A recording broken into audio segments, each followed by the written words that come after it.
Le verset pour ce matin, je vais le relire. Psaume 79, 5 et 6. Ça dit « Jusqu'à quand, Éternel, t'hériteras-tu sans cesse, et ta colère s'embrasera-t-elle comme le feu? Répands ta fureur sur les nations qui ne te connaissent pas, et sur les royaumes qui n'évoquent pas ton nom. » Juste mentionner, moi je suis anglophone, si jamais vous entendez des erreurs, la manière que je parle, la manière que j'écris, c'est normal, je suis anglophone. Pardonnez-moi. Le verset est très représentatif. Le verset est très représentatif de nos jours. Juste pour vous mettre en contexte, ça c'est un psaume d'Asaph en fait. C'est un psaume d'Asaph. Et puis, dans le livre des psaumes, vous allez souvent entendre ça. Jusqu'à quand? En anglais, ça se dit « how long ».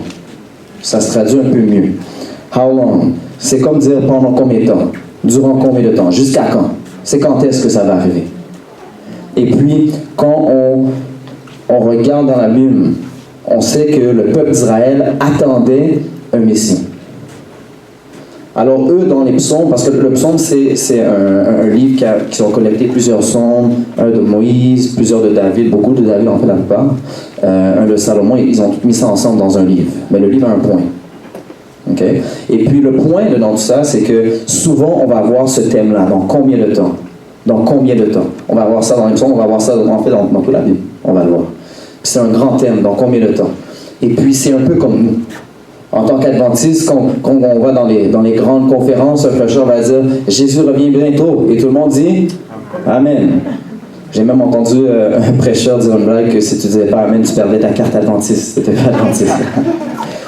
Alors, du même sens, en étant une dénomination qui est très axée sur la parole de la prophétie, on attend Jésus, on attend le temps. Et on se demande tous, ok, c'est quand est-ce qu'il revient? Puis on regarde tous les signes, oh, regardez ça, Jésus s'en vient, puis on attend Jésus. Jusqu'à quand? Pendant combien de temps qu'on va attendre?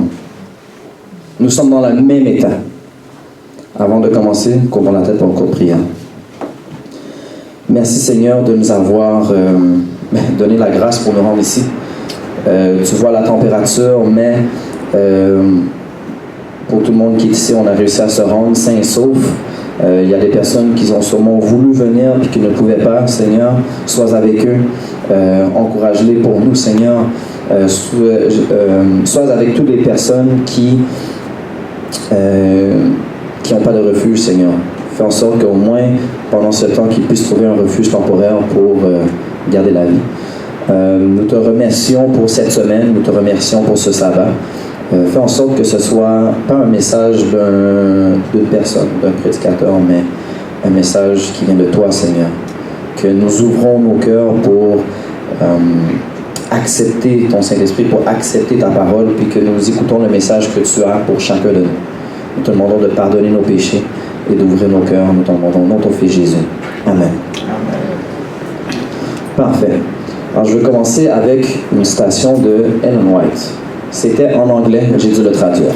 Donc, c'était seulement en anglais, c'est pas tous les livres qui sont traduits. Je sais que chez Bethany, j'en connais certains ici, vous êtes très axés sur l'esprit de prophétie, sur les prophéties, vous connaissez quand même beaucoup de contenu.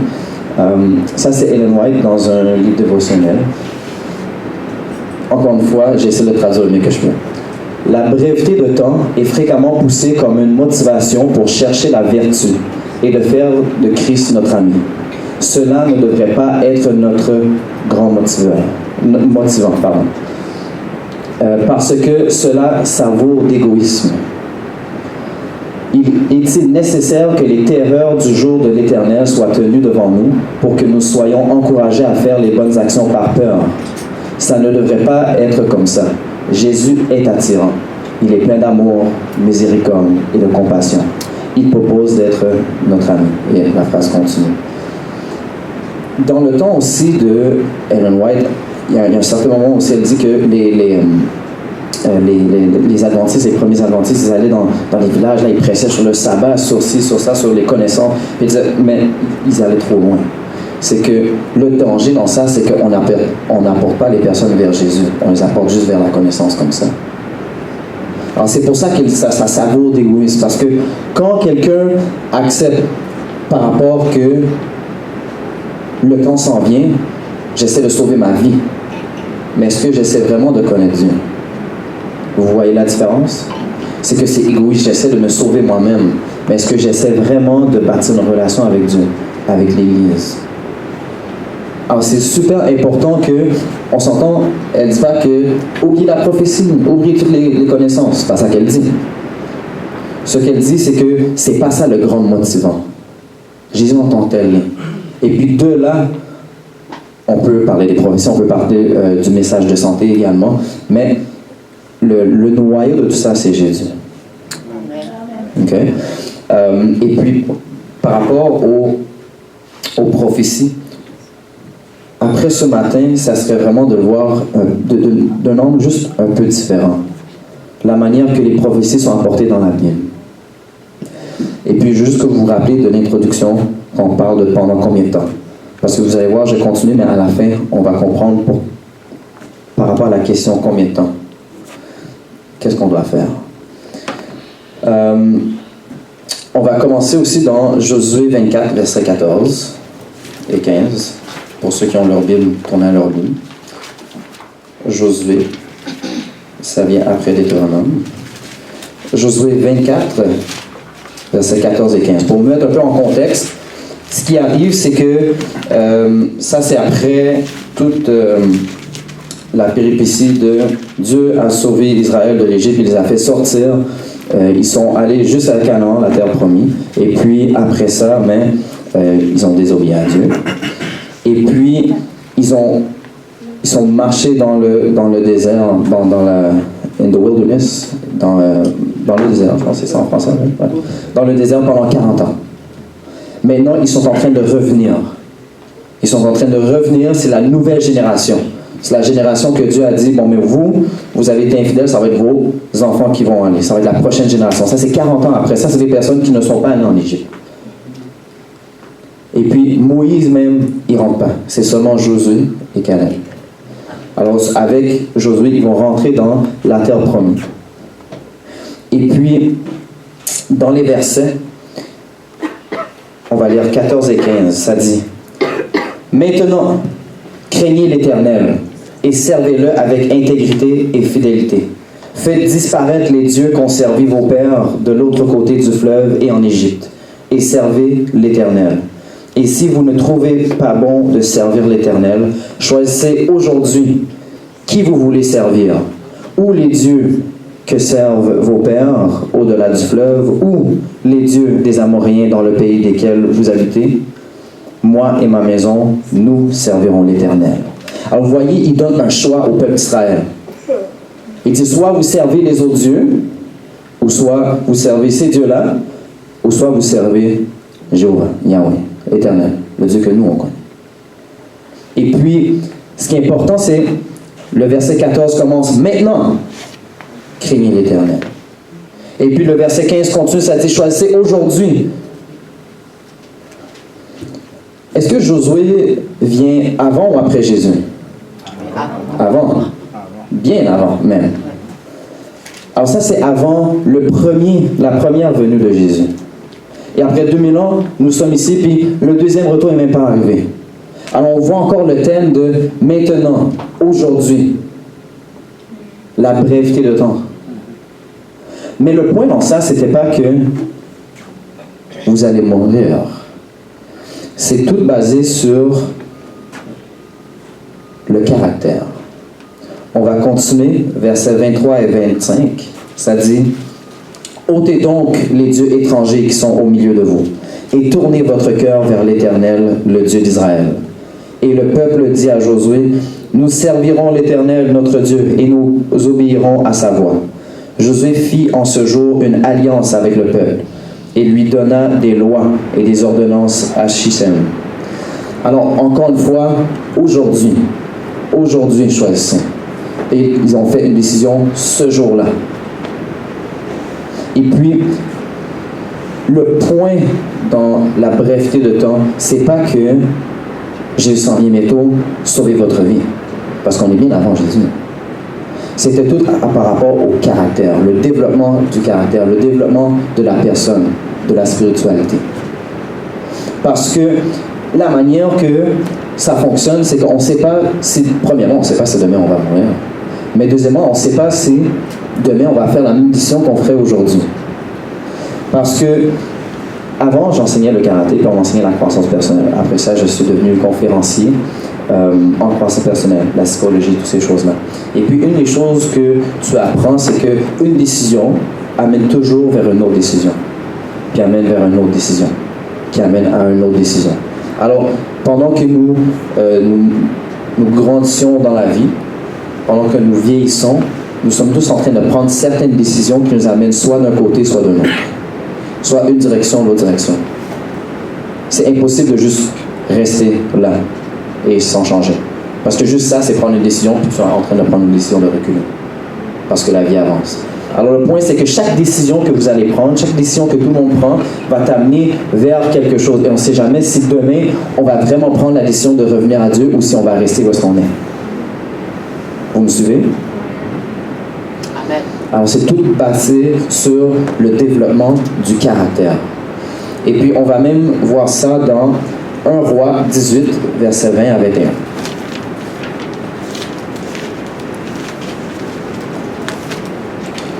1 Roi 18, versets 20 à 21. Alors, je vous mets encore en contexte. On va voir, en français, c'est Élie. Hein? Oui, Élie. En anglais, c'est l'âge. Élie vit dans le temps des rois. Okay, ça, c'est après que Josué et Israël ont rentré en Canaan. Ils ont eu des juges, après ça, ils ont eu des rois. Maintenant, dans le nord, il y a une division entre le nord et le sud, dans Israël.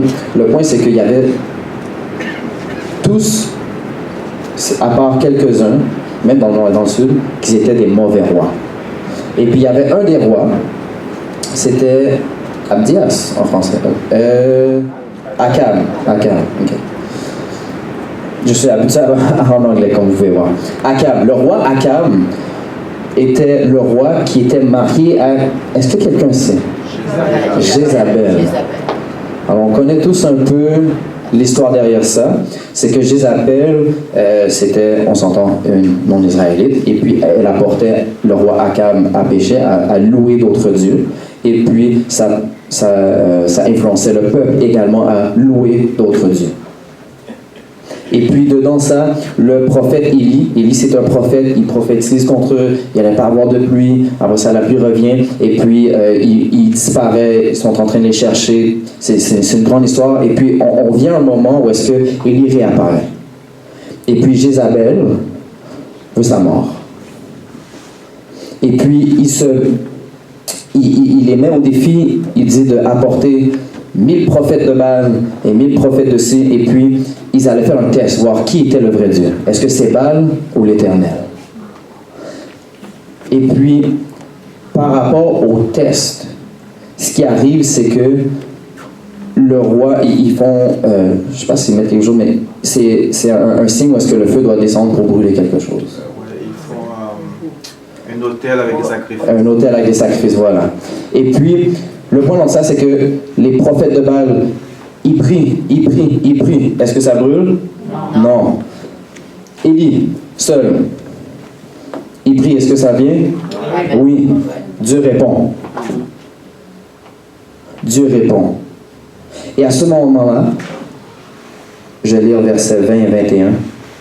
Akab envoyait des messagers vers tous les enfants d'Israël et il rassembla les prophètes à la montagne du Carmel. Alors Élie s'approcha de tout le peuple et dit: « Jusqu'à quand clocherez-vous des deux côtés? Si l'Éternel est Dieu, allez auprès de lui.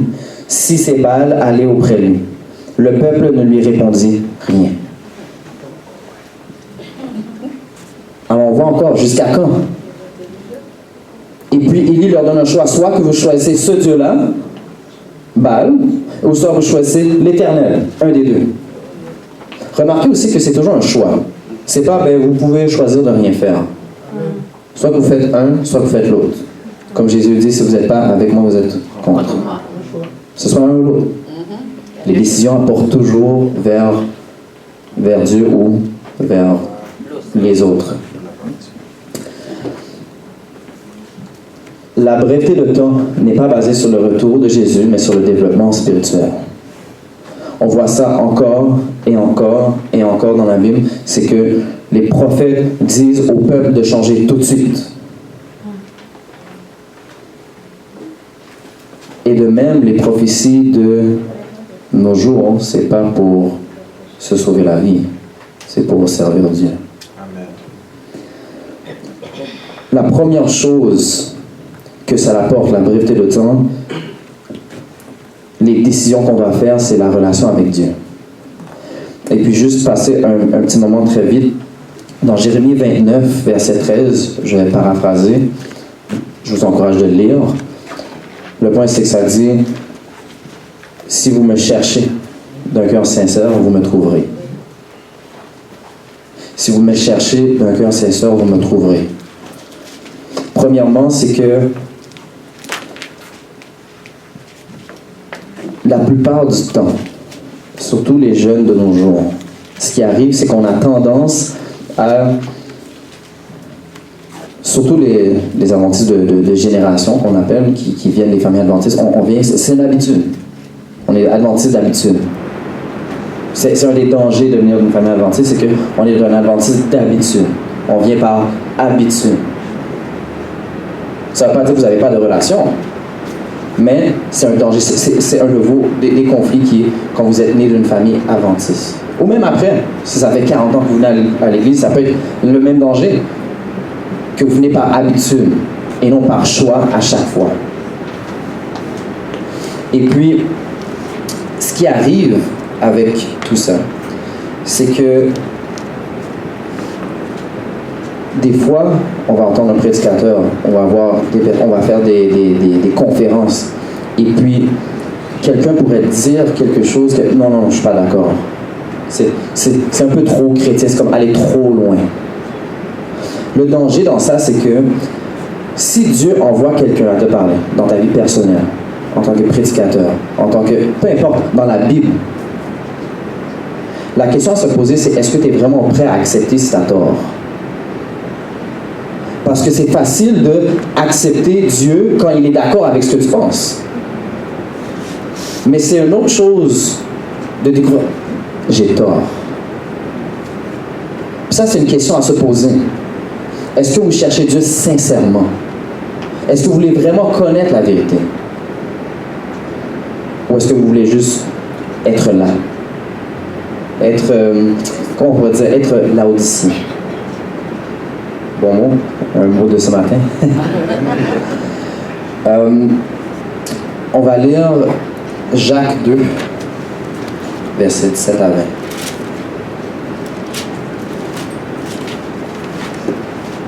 Jacques 2, c'est dans le Nouveau Testament, plus vers la fin.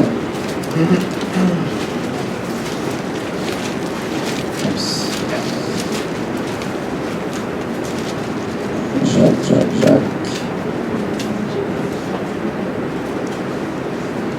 Oh. Parfait. Jacques 2. Maintenant, ce qui est important, c'est que quand on prend des décisions, quand on décide de chercher Dieu, c'est d'être capable de accepter qu'on attend. Dedans, ça, c'est que quand je cherche Dieu, je vais le trouver. Et puis, quand je le trouve, c'est là que je bâtis une relation. C'est là que je commence à passer du temps avec Dieu, que je commence à apprendre sur lui. Je passe du temps en relation.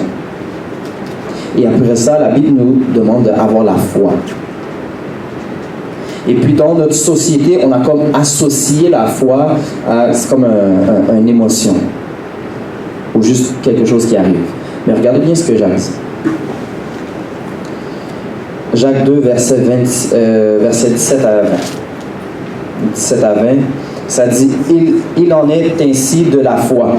Si elle n'a pas les œuvres, elle est morte en elle-même. Mais quelqu'un dira « Toi, tu as la foi, et moi, j'ai les œuvres. Montre-moi ta foi sans les œuvres, et moi, je te montrerai la foi par mes œuvres. Tu crois qu'il y a un seul Dieu, tu fais bien. Les démons le croient aussi, et ils tremblent. Veux-tu savoir, ô homme vain, que la foi sans les œuvres est inutile. Alors là, Jacques donne une image de la foi qui est de contrepartie de beaucoup de la chrétienté nord-américaine. La foi, c'est comme une émotion, c'est une croyance. C'est ça la foi, c'est une croyance. Et puis l'image que Jacques donne, c'est que c'est pas une croyance. Tu peux pas juste dire oui, je veux une relation avec Dieu. Oui, j'ai la foi. Hein? Et puis tu vas chez toi, puis tu fais ce que tu as fait depuis 40 ans dans les choses que Dieu n'a pas permis. Alors le point de ça, c'est que la foi nécessite quelque chose. On va même lire le verset 26. C'est le dernier verset du chapitre 2. Ça dit « Comme le corps sans âme est mort, de même la foi sans les œuvres est morte. » Maintenant, c'est très important. C'est pas la foi et les œuvres. C'est la foi qui œuvre. Est-ce que vous avez compris la différence? Parce que nous, en tant qu'adventistes, on est tenté de dire c'est la foi et les œuvres. Mais ce n'est pas le cas. Ce n'est pas la foi et les œuvres. Il y a une autre église qui croit ça. C'est les catholiques. Dans le grec, c'est dans le livre de Jacques, ça l'utilise comme certaines phrases. C'est comme des expressions. De la même manière que nous, on a des expressions, mais eux, ils ont des expressions. Puis dans ce grec, ça utilise ces expressions-là. Et puis le point de ces expressions, c'est que c'est la foi qui œuvre. C'est pas la foi et les œuvres, mais une foi qui œuvre. Le résultat de cette foi-là, c'est de l'œuvre. C'est de l'action. Et puis, si tu n'as pas d'action, on pourrait dire que techniquement, tu n'as pas de foi. Mais non, il ne faut pas aller trop loin avec ça. Parce que tout le monde, il y a une certaine étape, alors ils vont donner certaines œuvres. La manière que la Bible et Jésus décrit ça, c'est qu'un arbre porte des fruits. Alors tout ça, c'est basé sur... On ne peut pas séparer les œuvres et la foi. Ça vient ensemble. C'est comme le fruit de l'esprit. Puis c'est plusieurs critères, mais c'est un fruit. Mais c'est une foi, mais qui œuvre. Et puis, on va aller dans Matthieu 28. Matthieu 28.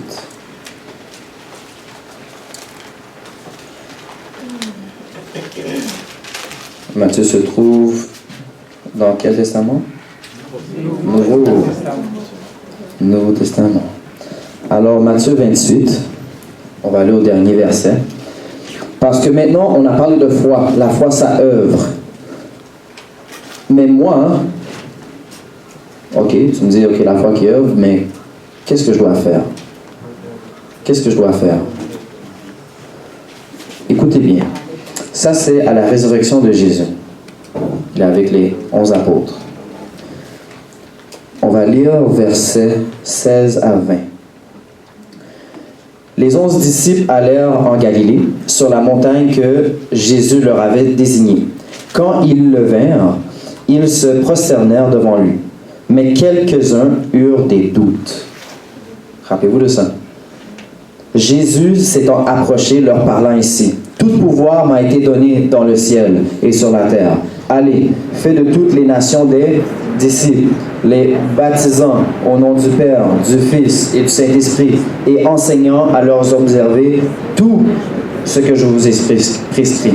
Et voici, je suis avec vous tous les jours jusqu'à la fin du monde. » Premièrement, petit mot d'encouragement, on voit Jésus qui met en phase, dès le départ, tout pouvoir a été donné. Faites de toutes les nations, tout le monde, toutes choses que je vous ai prescrites, tous les jours. Alors, Jésus fait une certaine promesse. Mais pour vous mettre en contexte, c'est que les disciples, qu'est-ce qu'ils faisaient? J'ai mis l'emphase sur un mot. Qu'est-ce qu'ils faisaient? Ils doutaient. Alors, Jésus voit que les disciples doutent, et sa réponse, c'est évangéliser. Très bizarre. Tu doutes, mais je te dis d'évangéliser. Et c'est basé sur le même principe, c'est la foi qui œuvre. Parce que la réponse des croyances, puis même, on va aller à Marc 16, versets 14 à 18. On va le voir encore une fois. Marc 16, 14 et 18.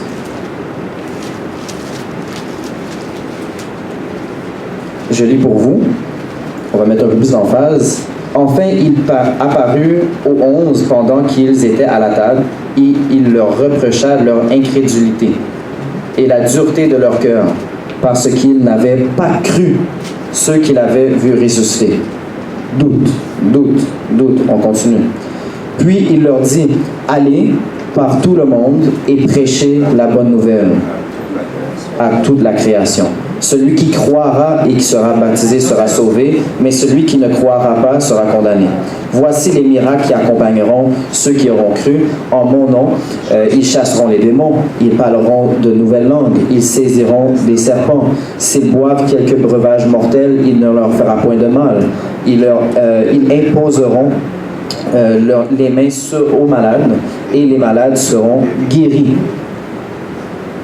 Alors encore une fois, c'est la même histoire en fait. Les disciples, ils doutent, et Dieu il dit, Jésus, il dit, évangélisez, allez baptiser, partagez la parole. Et le point, c'est que il y a une nécessité par rapport à la croyance.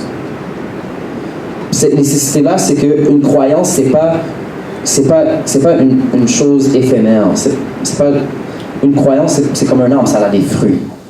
La foi, ça a des fruits. Et le danger ici, c'est que nous, on a tendance à aller plus dans la parole. Oh, mais non, je veux connaître les prophéties, je veux connaître le message de santé. Et puis, on peut même avoir tendance à penser que on croit en toutes mes connaissances, je dois croire en Dieu. Mais si notre croyance, elle est tellement grande, si notre foi, elle est tellement grande, si nos connaissances sont tellement grandes, pourquoi nous évangélisons pas? C'est pas un problème de Béthanie. C'est l'Église au complet. Où sont les nouvelles personnes? Est-ce qu'on croit vraiment? On va pas dire qu'on ne croit pas, mais ce qu'on peut dire, c'est que par rapport à la croyance, il y a une nécessité d'aider les autres à croire. Parce que en faisant des disciples, en aidant les autres à croire, en aidant les autres à bâtir une relation avec Dieu, moi-même, je bâtis une relation avec Dieu. Moi-même, je fortifie mes croyances. Moi-même, je fortifie ma foi. Amen. C'est comme un cercle vicieux. Alors, des fois, on a tendance, on est comme un peu, pas dépressif, on est un peu down, puis on ne sait pas quoi faire. Ok, ma foi, elle n'est pas trop là. Mais est-ce que tes collègues savent que tu es chrétien? Est-ce que... On va y arriver. Amen. On va y arriver.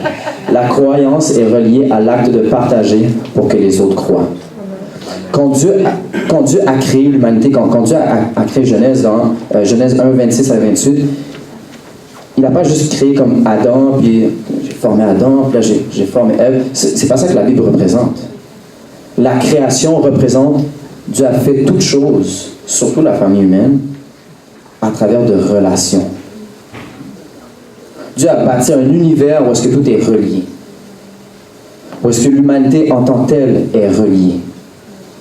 Alors quand moi, j'aide à bâtir les autres, à aider les autres à croire, ma propre croyance par cette relation-là augmente. C'est comme une communauté.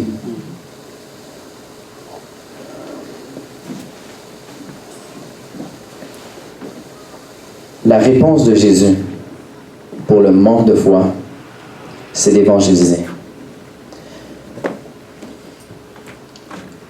aujourd'hui, surtout nos jeunes, on a tendance à, je sais pas comment décrire ça, on est comme des chrétiens ninjas, ou on est comme des policiers sous couvert, comme personne ne sait qui on est, qu'est-ce qu'on croit. Comme c'est, dis-le pas. On est comme des ninjas chrétiens. On a tellement tendance à avoir peur, la correctitude politique, je sais pas, comme political correctness, quand on essaie de ne pas offusquer les autres, que on prend pas notre propre parole. On est rendu comme trop vers l'arrière. On est comme une secte secrète.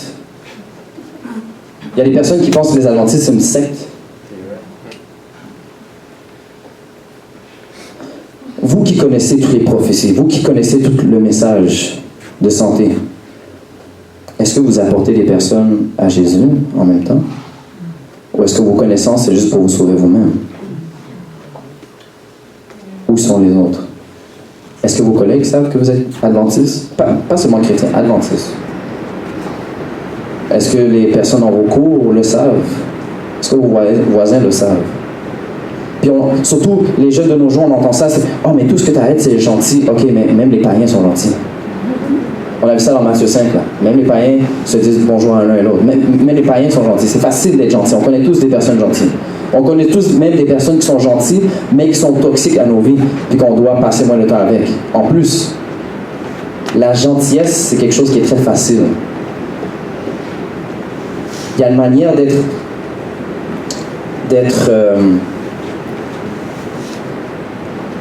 honnête, d'être transparent, sans offusquer les autres. Ça, c'est sûr. Mais ça ne veut pas dire qu'on ne va pas être transparent. Ça ne veut pas dire qu'on ne va pas le dire. Ça ne veut pas dire qu'on ne va pas le déclarer. J'ai même moi-même, avant j'étais agent de sécurité. Là, j'ai commencé à travailler chez Desjardins en tant que conseiller financier. Puis durant, on avait une entrevue de groupe, et puis on devait apporter un objet qui nous représente. Moi, j'ai apporté la Bible. Moi, j'ai apporté la Bible. Moi, je suis comme, alright, ok. Objet qui me représente. Là, il fallait décrire pendant 5 minutes. Tout le monde a décrit. Puis quand je me suis fait engager,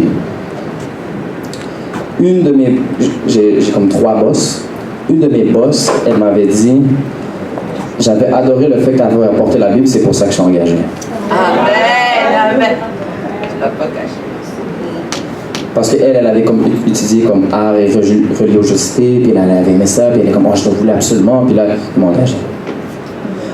À l'emploi, dans les 2 emplois précédents, quand j'étais agent de sécurité, même chose durant mon entrevue, je suis en train de parler avec la personne qui m'engage, un superviseur dans ce temps-là, et puis on avait parlé comment on est chrétien, tout ça, et puis ils m'ont engagé, il y avait une pile de papier. Puis là, il avait dit, bon, ben, je sais pas pourquoi, je vais juste t'engager. All right, amen. Là, il va m'apporter à l'autre superviseur pour me présenter. L'autre superviseur dit, tu es un chrétien? Je dis, ouais. Il dit, bienvenue. On a tellement peur que ça peut même jouer contre nous. Ça peut même jouer contre nous. Puis après ça, on se dit, mais sont où les bénédictions de Dieu? Ben Dieu les a mis là, c'est pas qu'ils les a pas pris. En ce moment, j'ai des conversations avec des collègues, des athées, des agnostiques. Puis je leur dis, ouais, mais là, on a des conversations sur qui est Dieu, si et ça, là, les choses de la vie. Puis je suis très honnête, je suis très transparent. Puis il y a certains points que mes collègues disaient, ah, ouais, c'est vrai ce point-là. Ah, ouais, c'est vrai. Puis des fois, il fait même des blagues. Il dit, ah, bientôt, là, je vais devenir un adventiste. Dans ma tête, je suis comme, si seulement tu savais.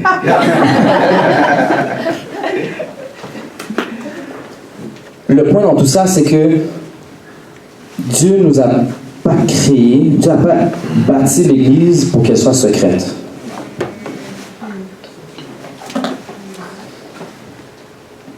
On va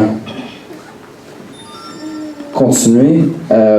Juste pour finir ça aussi, c'est pas seulement les personnes à l'extérieur, mais c'est aussi les personnes dans les autres églises.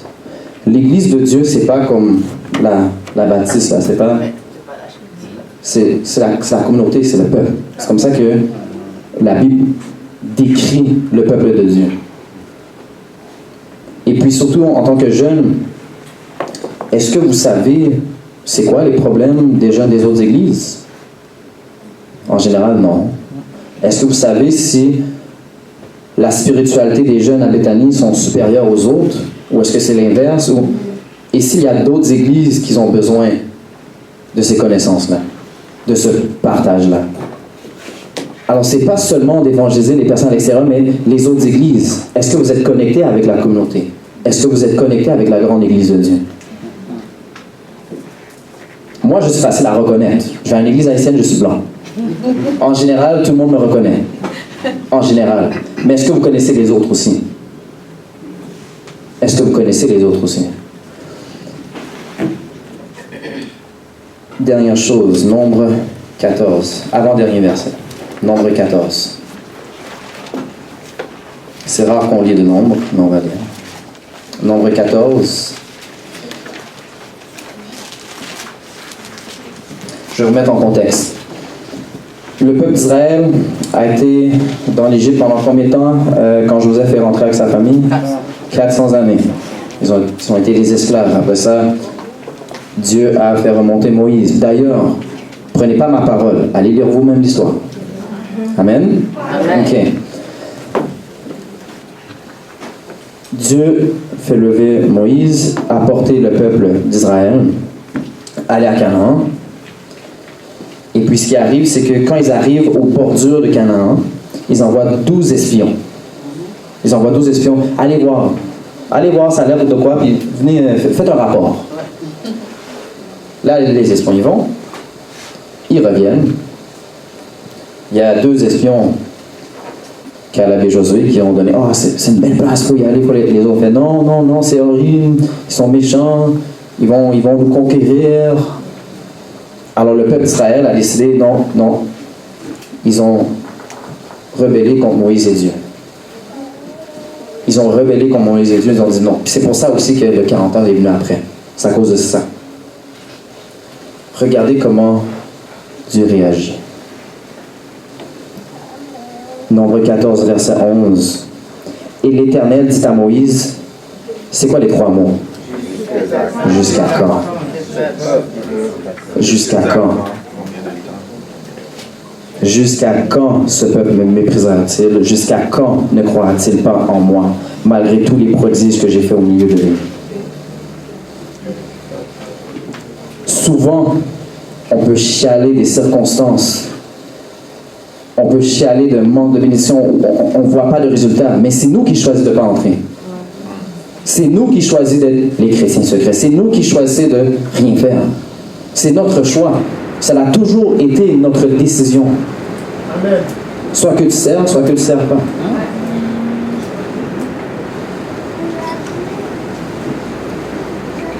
Jérémie 4, verset 14. Dieu qui parle au peuple d'Israël. Purifie ton cœur du mal, Jérusalem, afin que tu sois sauvé. Jusqu'à quand garderas-tu dans ton cœur tes pensées iniques? Psaume 82, verset 2. Jusqu'à quand avec iniquité et aurez-vous égard à la personne des méchants? C'est Dieu qui parle dans les 2 instants. Voici le point. La question n'est pas à nous de demander, elle est à nous de répondre. En tant qu'adventiste, on demande, c'est quand est-ce que Dieu revient? C'est quand est-ce que la deuxième venue de Jésus? Mais c'est Dieu qui nous demande, c'est quand est-ce? Parce que moi, j'ai été baptisé en 2015. Je suis heureux que Jésus n'est pas revenu. Parce que peut-être que moi, je ne serais pas parti des racheter. Amen? Amen. Si Dieu serait venu en 1844, vous ne serez pas là ici. Amen? Amen.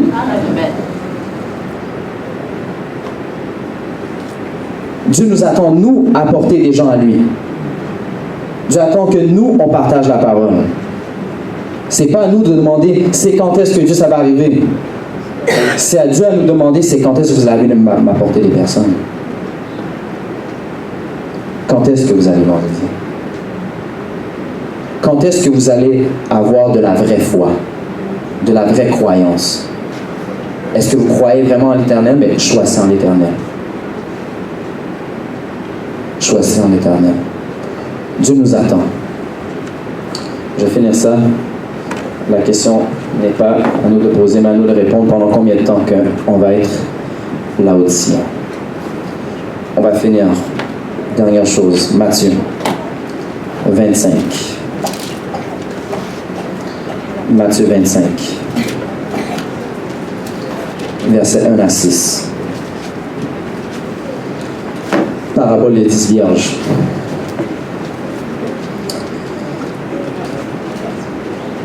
Qui parle? Ça va être qui va parler? Jésus qui parle. Certaines versions ont l'écriture en rouge. Jésus qui parle. Alors le royaume des cieux sera semblable à 10 vierges qui, ayant pris leur lampe, allèrent à la rencontre de l'époux. 5 d'entre elles étaient folles et 5 sages. Les folles en prenant